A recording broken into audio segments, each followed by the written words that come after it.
Muy buenas. En este vídeo vamos a hablar sobre por qué invertir a través de tu banco es probablemente una mala inversión. Digo probablemente porque obviamente no puedo abarcar aquí todos los bancos de todos los sitios. Sin embargo, la mayoría de los bancos en España, y me atrevería a decir la mayoría de los bancos del mundo, son una mala inversión para invertir tu dinero. Esta es mi opinión personal y voy a justificar por qué. Por varios motivos. 3 motivos principales que ya he cubierto en mi canal. El primero de ellos, invertir en un banco suele ser invertir de forma activa. Invertir de forma activa implica que tú estás pagando un porcentaje de tu patrimonio depositado de forma anual a tu gestor, a la persona, al banquero o al inversor, en teoría profesional según el criterio que sea, y que cobra X cantidad, ¿vale?, de forma fija de tu patrimonio por decidir qué capital acabarás tú teniendo invertido.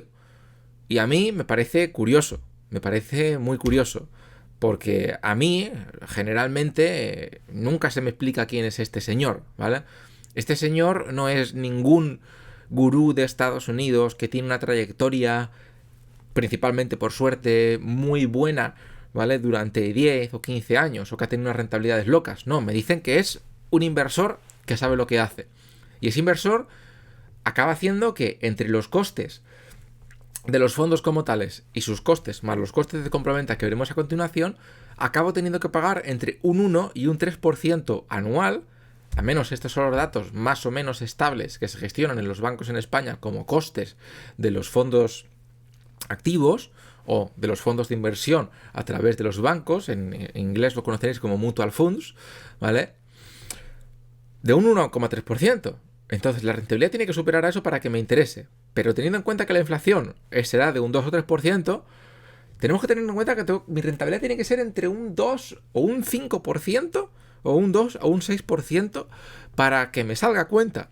Teniendo en cuenta que la rentabilidad del mercado es del 7 al 9% anual, solamente en una cartera de acciones bien diversificada que se autorregula, ¿vale?, porque está invirtiendo en base a la capitalización del mercado en prácticamente todas las empresas grandes del mundo, pues esto implica una serie de problemas. Y eso deriva en el segundo problema. Ya no solamente que tengamos unos grandes costes anuales simplemente por mantener nuestra cartera invertida, ¿vale?, sino que dicha cartera no es una cartera que se autorregule bien, porque es una cartera que se dedica a especular, eligiendo fondos valúes que el señor considere que están infravalorados, o fondos que considera que tienen un buen prospecto, por el motivo que sea, pero son fondos, y en ese fondo podemos tener a lo mejor 10 empresas, de las cuales 5 son financieras, y 5 son farmacéuticas, por ponerte un ejemplo. Sin embargo, si ambos sectores están de capa caída en algún momento dado, o esas 10 empresas en concreto están de capa caída en un momento dado, pues yo acabo perdiendo más dinero. Y es un dinero que no tengo ningún tipo de garantía ni ningún tipo de expectativa de recuperar. Sin embargo, en una cartera diversificada a nivel global por la capitalización del mercado, si yo estoy invirtiendo en 4.000 empresas ganando entre 7 o 9% anual promedio según los datos históricos, vale, igual a lo mejor el sector financiero y el sector farmacéutica están de capa caída, pero a lo mejor otros sectores, como puede ser el sector alimenticio o como puede ser el sector petrolífero, están al alza. Y por lo tanto, conforme unas empresas bajan, otras empresas suben. Y ese portfolio sí captura todas las caídas, pero también captura todas las ganancias de las grandes empresas. Por lo tanto, es un portfolio que se autorregula más y que tiene que tener la rentabilidad promedio del crecimiento del mercado, ¿vale? Lo cual me parece mucho mejor que especular con un puñado de empresas que me caben en la mano si van a crecer o van a bajar sin ningún tipo de distribución lógica según la capitalización del mercado. Entonces, ese es el segundo motivo por el cual me parece importante considerar que esto es un caballo perdedor. Sin embargo, el tercer motivo, y habrá más motivos que comentaremos a continuación, no solo 3, pero los otros son más aún dudosos si cabe, es que dicho gestor está constantemente intentando batir al mercado, y para batir al mercado suele generalmente incurrir en unos costes de compraventa. Ahora compro estas acciones, ahora las vendo para comprar esta otra. Conforme yo vendo mis acciones y compro estas otras, estoy pagando un doble coste. Uno de vender mis acciones y otro de comprar las siguientes. Todos estos costes, sumados al coste de que la cartera no se autorregule y sumados al coste ay, perdón, de que esté invirtiendo simplemente en un puñado de empresas, según el criterio que considere, pagándole a este señor entre un 1 a un 3% anual de mi portfolio, de mi dinero, pues acaba incurriendo en que, por supuesto, la rentabilidad tiende a ser, en la gran mayoría de casos, inferior al mercado.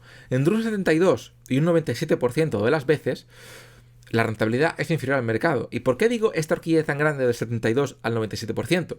Porque estos son datos que capturan la gran mayoría de estudios, pero por supuesto, según dónde, cómo y cuándo realices este tipo de estudios, te van a dar unos datos u otros. Por lo tanto, entre 72 y 97 creo que es una horquilla bastante fiable. ¿Por qué tenemos una horquilla? Perdón, ¿por qué al margen de tener una horquilla tan grande tenemos siempre unas cifras tan altas? Muy simple, la gente se cree que es más inteligente de la que es, ¿vale? Y cuando estás pagando a un señor random de un banco para invertir para invertir tu dinero cobrándote un 1 a un 3% de ese dinero siempre, el negocio, a mis ojos, es posible, dudoso, presuntamente, para yo cubrirme las espaldas, decir, de forma lógica, que el negocio en realidad está en cobrarte entre un 1 o un 3% anual de tu dinero y no en la rentabilidad de dicho portfolio, ¿vale? Por lo tanto, eso por ahí. Y el cuarto punto, y el que me parece más dudoso, y podemos dejarlo en presunto supuesto quizás, de nuevo para cubrirme las espaldas, es que no sería la primera vez que se escucha que un banco está invirtiendo en empresas que financian a dicho banco, ¿vale? Por lo tanto, la composición de dicho portfolio no está siempre basada tanto en decir estas empresas creo que van a bajar, creo que van a rendir bien en la bolsa, sino estas empresas, ¿vale? Tienen una relación atractiva con mi banco. Por supuesto, no vamos a dar nombres de ningún banco en concreto. Y por supuesto que habrá bancos por ahí espectaculares de la muerte, ¿vale? Que cobren unas comisiones razonables y que no hagan este tipo de prácticas. Pero sería bueno e interesante que como vayas a tu gestor en tu banco y te diga, hoy tienes 20.000 euros en la cuenta, ¿querrías invertir 15.000 con nosotros? Tú les preguntes cuáles son las comisiones totales y ver a ver qué cara se les queda cuando te las tienen que desglosar, ¿vale? En base a cuáles son los costes de los fondos, cuáles son los costes del custodio y cuáles son los costes del gestor, que seguramente sean mucho más que los otros dos juntos.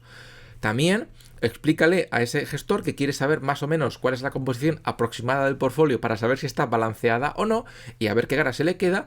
Y pregúntale a ese gestor, oye, ¿y alguna de estas empresas de este portfolio tienen inversión en vuestro banco? Y seguramente te diga que buenos días y que hasta luego, ¿vale? Eso es todo por este vídeo y nos vemos en el próximo. Como siempre, mi guía de inversión está en www.metanorte.org/inversiones.